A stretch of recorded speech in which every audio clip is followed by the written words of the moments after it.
వీటిలో అసలు బీఆర్ఎస్ పార్టీకి చెందిన నాయకులు వాళ్ళ మీద ఉన్న అలిగేషన్లే వందల కొద్దీ వేల కొద్దీ ఉన్నాయి. ఇటీవల కాలంలో జరిగిన కొన్ని మాత్రమే చదువుతా నేను. కేటీఆర్ ప్రాతినిధ్యం వహించే సిరిసిల్ల జిల్లాలో 6 ఏళ్ల పాపపై సర్పంచ్ భర్త అత్యాచారం. ఆర్మూరులో కూతురు వరుస ఉన్న 9 ఏళ్ల పాపపై బీఆర్ఎస్ పార్టీ మెంబరు అత్యాచారం. నిర్మల్లో 15 ఏళ్ల మైనర్ బాలికపై మున్సిపల్ వైస్ చైర్మన్ అత్యాచారం. మెదక్ జిల్లా ఆందోళనలో ఎమ్మెల్యే ప్రధాన అనుచరుడు మైనర్ బాలికపై అత్యాచారం. ఇంట్లో వాళ్ళని బెదిరించి మరీ అమ్మాయిని ఎత్తుకుపోయిన సంఘటన ఇది. హైదరాబాద్ నడి బొడ్డున 17 ఏళ్ల అమ్మాయిపై హోంమంత్రి బంధువు సామూహిక అత్యాచారం. కామారెడ్డి జిల్లాలో 10వ తరగతి చదువుతున్న అమ్మాయిపై స్థానిక తెరాస నేత అత్యాచారం. కూకట్పల్లిలో 30 ఏళ్ల వివాహితపై స్థానిక టీఆర్ఎస్ నేత లైంగిక వేధింపులు. సూర్యాపేటలో ఒక యువతికి మత్తుమంది ఇచ్చి మరి 2 టీఆర్ఎస్ నేతల అత్యాచారం. వరంగల్లో యువతిపై కార్పొరేటర్ భర్త అత్యాచారం.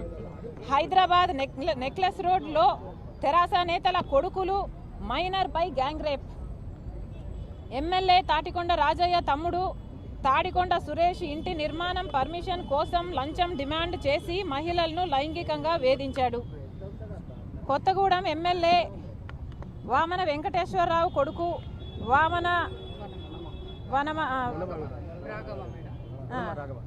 పనుల కోసం వస్తే మహిళలను వేధించారు.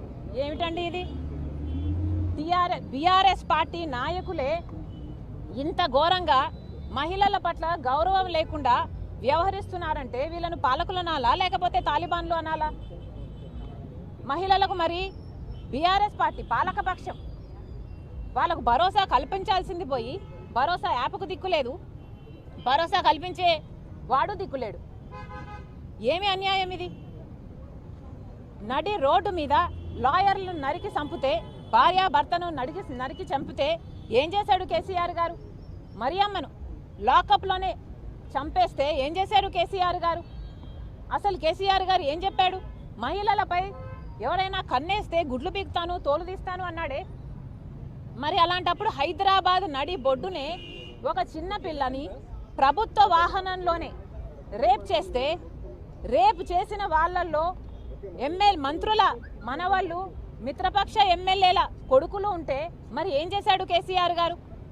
దిశ విషయంలో ఏమైంది? లేకపోతే సింగరేణి కాలనీలో ఆ మైనర్ బాలిక పైన అత్యాచారం, ఇవన్నీ ప్రీతి మొన్న చూసాము. ఏం చేశాడు కేసీఆర్ గారు? కనీసం ఎప్పుడైనా ఒక్కసారైనా మహిళల భద్రత కోసం ఎప్పుడైనా ఒక రివ్యూ మీటింగ్ పెట్టారా? ఒక అత్యాచారం జరిగితేనైనా రివ్యూకి ఎప్పుడైనా పిలిచారా? ఒక ఎంక్వైరీ చేశారా?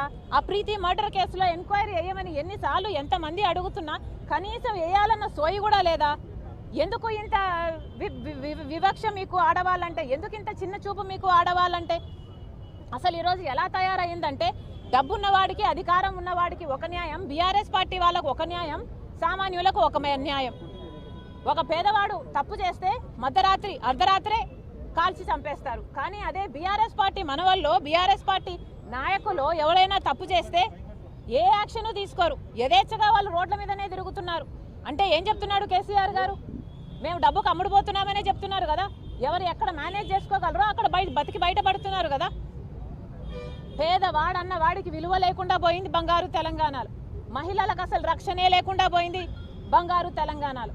ఇక రక్షణే లేకపోతే గౌరవం ఎక్కడి నుంచి వస్తుంది? అసలు